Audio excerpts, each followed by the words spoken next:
Ako si Jade Buhoy at narito ang mga napapanahong balita.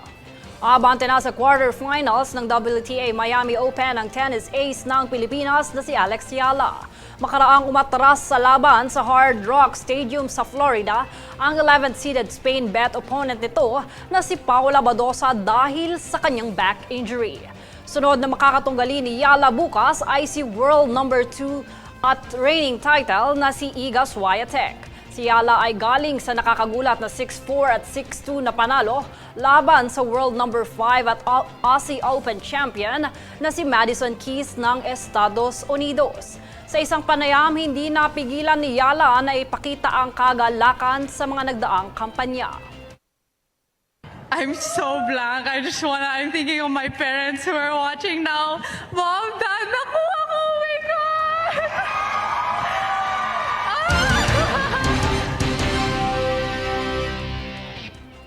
Nagpaalala ang Department of Education ang mga school officials at education personnel na mga partisan political activities sa mga paparating na seremonya sa pagtatapos ng mga estudyante. Para sa detalye, narito si Francis Riudique.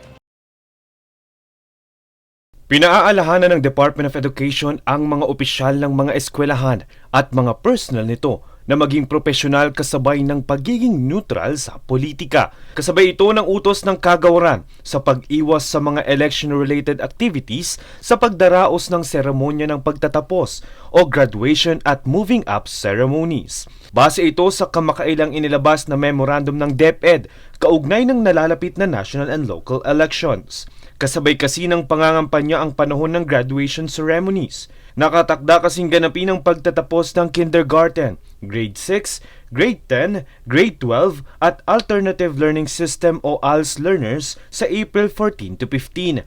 Samantala, nagpaalala naman ang Commission on Elections o COMELEC sa mga barangay at SK officials na maging patas sa pagpapagamit ng kanilang mga pasilidad para sa lokal na pangangampanya na magsisimula ngayong Biyernes, March 28. Iginiit ni COMELEC Chairman George Erwin Garcia na ang mga covered court at plaza ay pagmamay-ari ng pamahalaan.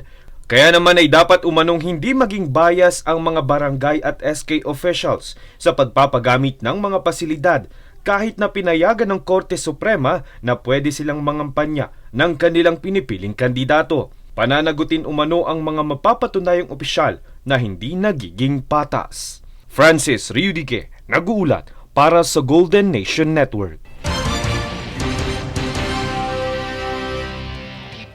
Samantala, ipinalabas ng Bureau of Immigration o BI ang bagong patakaran na nagbabawal sa paggamit ng connecting flights para sa mga dayuhang may kaugnayan sa POGO-related crimes. Ayon sa BI, layunin ng hakbang na ito na pigilan ang muling pagpapalawak ng operasyon ng mga sindikato sa ibang bansa.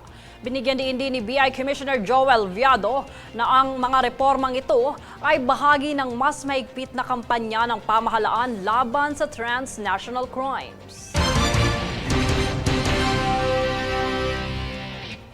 Kami ang boses ng pagbabago. Ako si Jade Buhoy at itong News Force. Sa ulo ng mga balita, pagtaas ng presyo ng langis, epektibo ngayong Martes. VAT refund para sa mga banyagang turista, ipinatupad na sa Pilipinas. Kongreso hindi maaaring magpasa ng batas na tataliwas sa freedom of speech. Malacanang, bumuelta sa pahayag ni BP Sara na posibleng maulit kay FPRRD ang nangyaring assassination kay Ninoy. Alex Yala, aabante na sa WTA quarterfinals matapos umatras si Spain bet Paula Badosa. Mariah Carey, babalik ng Pinas sa Oktubre para sa kanyang The Celebration of Mimi World Tour. Patas at pantay na balita, komprehensibong ulat para sa pulso ng masa. Ito ang News Force.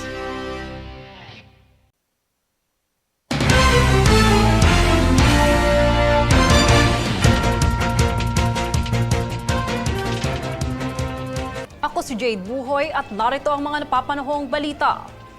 Nananawagan ang Bangko Sentral ng Pilipinas o BSP sa mga bangko sa Pilipinas na maging mahigpit ang financial monitoring kaugnay ng insidente ng vote buying. Hinikayat ng BSP na mas paigtingin ang mga pagmamatsyag nito sa mga illegal na aktibidad dahil sa paparating na halalan. Pagigiit ng BSP, dapat nabantayan ang mga kahina-hinalang kaganapan tulad ng pagbugso ng bank registration sa isang partikular na lugar.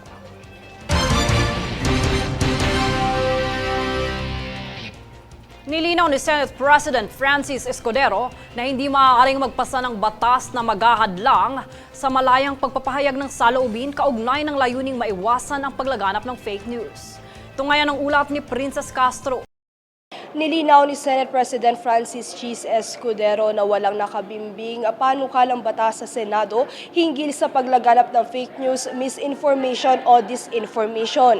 Anya, hindi dapat na magpasa ang Kongreso ng batas na tataliwa sa Article 3, Section 4 ng 1987 Philippine Constitution. Sa ilalim nito, kailangang tiyakin na malayang makapagsalita, makapagpahayag ng saloobin ng isang individual, gayon din ang karapatan na makapagtipon-tipon ng payapa at makapagpetisyon sa gobyerno upang tugunan ang kanilang mga hinaing.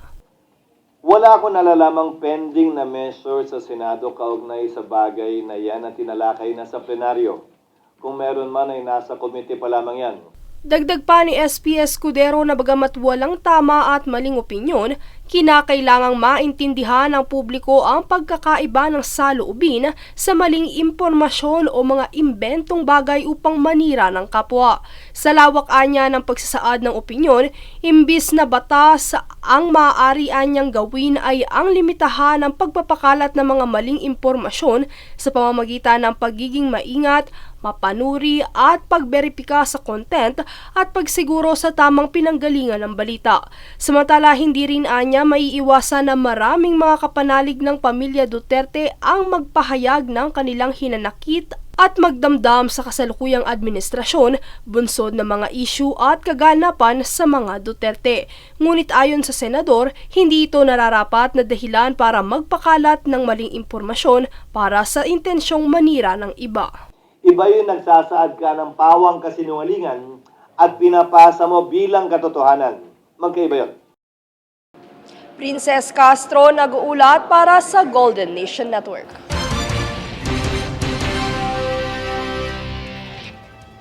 Siniguro ng Manila Public Information Office ang pagtuligsa nito sa paglipana ng mga fake news ngayong nalalapit na ang eleksyon. Ayon kay Manila PAO Chief Attorney Princess Abante, kasama umano dito ang pagbibigay kaalaman sa publiko ng tamang pagbe-verify ng mga totoong impormasyon. Nakipag-ugnayan din umano sa pamunuan ang mga lehitimong mainstream media na liunawin ang mga nagiging insidente ng fake news.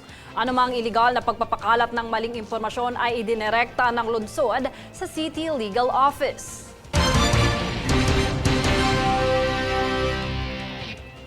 Kami ang boses ng pagbabago. Ako si Jade Buhoy at ito ang News Force. Sa ulo ng mga balita, pagtaas ng presyo ng langis, epektibo ngayong Martes. VAT refund para sa mga banyagang turista, ipinatupad na sa Pilipinas. Kongreso hindi maaaring magpasa ng batas na tataliwas sa freedom of speech. Malacanang, bumuelta sa pahayag ni BP Sara na posibleng maulit kay FPRRD ang nangyaring assassination kay Ninoy. Alex Yala, aabante na sa WTA quarterfinals matapos umatras si Spain bet Paula Badosa. Mariah Carey, babalik ng Pinas sa Oktubre para sa kanyang The Celebration of Mimi World Tour. Patas at pantay na balita, komprehensibong ulat para sa pulso ng masa. Ito ang News Force.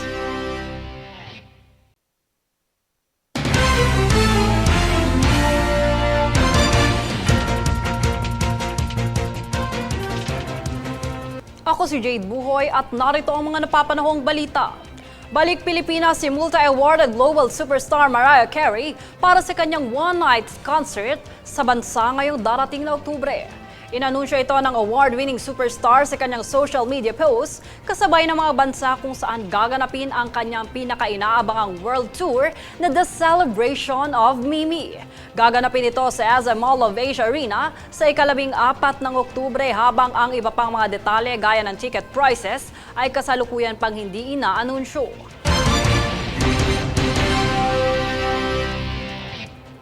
Matapos ang tatlong magkakasunod na linggong rollback, epektibo ngayong araw ng Martes ang pagtaas ng presyo ng langis. Inanunsyo ng mga kumpanya ng langis ang pagtaas ng piso at 10 sentimo kada litro sa presyo ng gasolina, habang 40 sentimo naman kada litro ang itataas ng diesel. Samantala, 40 sentimo naman kada litro ang itataas ng presyo ng kerosene.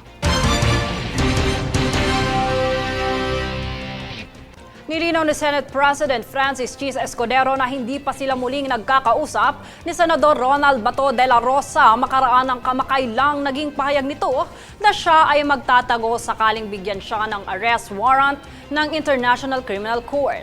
Matatandaan kamakailan ding humiling ng proteksyon ang senador kay Senate President Escudero na huwag siyang isuko sakaling arestuhin siya. Samantala, ayon kay Escudero, hindi ICC ang manghuhuli kay De La Rosa, kundi lokal na pulisya, at aniya hindi na rin bago pa ang ganitong senaryo gaya ng lamang ng ginawa pagtatago ni former Senator Panfilo Ping Lacson at dating Senador Antonio Trillanes IV. Hindi para sa akin na hulaan kung ano ang kanyang gagawin kasi dahil pabago-bago din yung kanyang posisyon habang dumadalo yung araw. Marahil pag kami nagkausap, kung yan ay nangyari na talaga, doon ko na lamang at doon na lamang natin haharapin yan. Hindi lamang bilang Senate President, bilang isang institusyon din na kinabibilangan niya.